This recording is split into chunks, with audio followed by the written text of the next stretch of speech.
Para mí lo importante es poder identificar exactamente cómo funcionan este tipo de organizaciones. Y para mí la clave ya nos dio el Mayo Zambada en su declaración ante las autoridades estadounidenses en agosto del año pasado. ¿Qué dijo? Él lo que fue a colaborar con las autoridades, fue a colaborar con la justicia, luego de 50 años de haberse perpetuado como el principal líder de uno de estos cárteles. ¿Qué es lo que dice?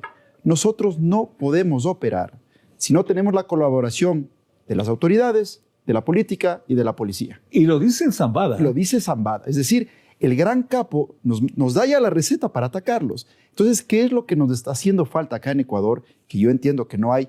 Es una división independiente que se encargue de los asuntos internos por fuera de policía, por fuera del ejército, por fuera de Contraloría y que esté blindada de hombres y de mujeres que pongan en la silla de los acusados a quienes realmente tienen que estarlo. Nos hemos dado cuenta, lamentablemente, con las malas experiencias que sufrió Colombia en su momento cuando buscó su proceso de pacificación y ahora también en México con su proceso de pacificación y políticas de paz. Porque este problema empieza por Colombia, ¿no? El problema arranca desde Colombia y no nos olvidemos que en los años 80 el mayor productor era efectivamente Colombia, el mayor exportador era Colombia. ¿Y qué pasó en ese momento? Muere pues entonces Pablo Escobar y todos pensábamos que se iba a acabar ahí el problema del narcotráfico. Y no sucedió. Lo que sucedió es que se dividió, se atomizó este tipo de tráfico. Y se multiplicó. Y se multiplicó, invadió otros países, llegó a otras fronteras y hoy en día lo que cambió es el eje del control o de la fuerza del CEO, como decían hace un momento, que se fue para México. Doctor, pero lo que está aconteciendo actualmente en México nos refleja un Estado rehén del narcotráfico o un Estado que está haciendo lo posible por terminarlo. Ahí está también la clave del problema. Es que regreso a lo que nos dijo ya Mayo Zambada, es que hay que regresar al origen. Él nos dijo que en los últimos 50 años ha sobornado autoridades, gobiernos, de paso, policías, militares y demás. Entonces, ¿qué quiere decir? Que desde el gobierno del señor Fox, pasando por Peña Nieto, todos han tocado dineros del narcotráfico. Entonces, hay que ir un poco antes. La lucha hoy en día en México se está dando precisamente en los temas de financiamiento. Es que hay que partir de ahí. Si la campaña es financiada con narcotráfico, ¿cómo podemos tener nosotros la expectativa real de que durante los 5 años que dura el gobierno, 6 años que dura un gobierno en México, el narcotráfico no toque otras esferas del poder cuando el poder ya fue contaminado? La campaña electoral. Desde la campaña electoral, al inicio.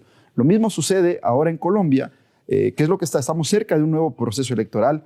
Han asesinado a uno de los principales candidatos que buscaba la lucha contra el narcotráfico y esto va a seguir ocurriendo. ¿Por qué? Porque no hay un control efectivo desde el financiamiento mismo de las campañas electorales y mucho más adelante hay una alta ineficiencia del control de los funcionarios públicos que tienen control y poder de decisión respecto de estos grupos delincuenciales. Consecuentemente, el país víctima de un problema internacional, de un problema mundial.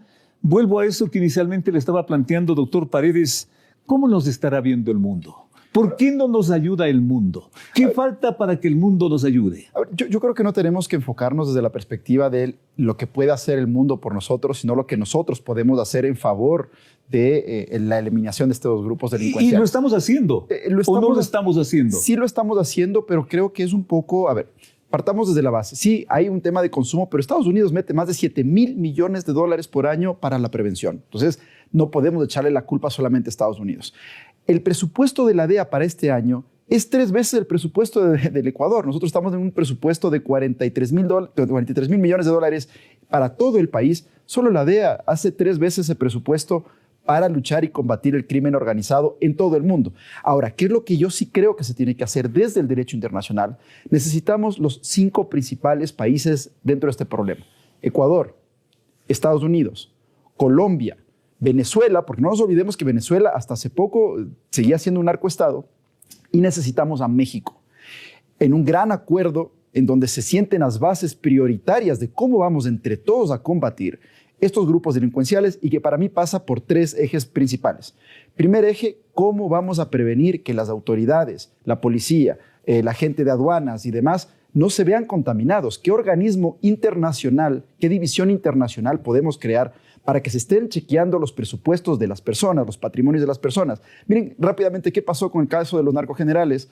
4 años se demoró Contraloría en empezar a revisar los patrimonios cuando los generales estaban hasta retirados. Entonces, sí nos hace falta un organismo eficiente de control interno que pueda supervisar los movimientos financieros de las principales autoridades a todo nivel. Sí, eso es el primer acuerdo. Segundo acuerdo, necesitamos acuerdos de extradición expedita, veloz, para que se sepa que, bueno, gracias a Dios ahora en Ecuador se permite el tema de extradición y que se juzgue, al menos en Estados Unidos, porque acá no hay la confianza de que el nivel judicial pueda actuar a la misma velocidad y con la misma imparcialidad.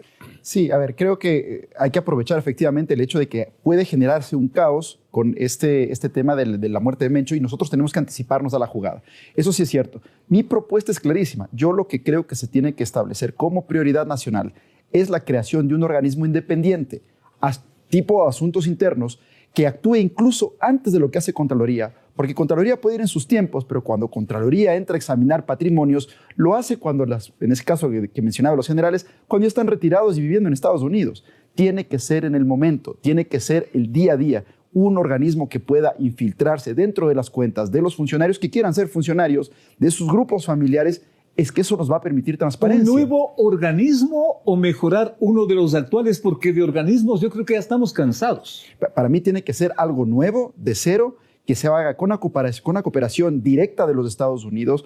¿Por qué? Porque evidentemente esto se filtra rápidamente, los grupos delincuenciales. ¿Y será de eliminar a algunos de los actuales que no funcionan tal vez? Porque con todo respeto, mi estimado doctor, organismo tras organismo y leyes y cosas y no funcionan. Pero mire cómo funciona, por ejemplo, la independencia que tiene la DEA en Estados Unidos, la independencia que tiene el FBI en los Estados Unidos, que no dependen pues del gobierno de turno, sino que sus investigaciones internas o al interior por los cometimientos de faltas éticas o de faltas profesionales se las sanciona en el momento. No se espera que llegue una Contraloría años más tarde para hacer informes que también están contaminados y que es un organismo que al momento está altamente también cuestionado.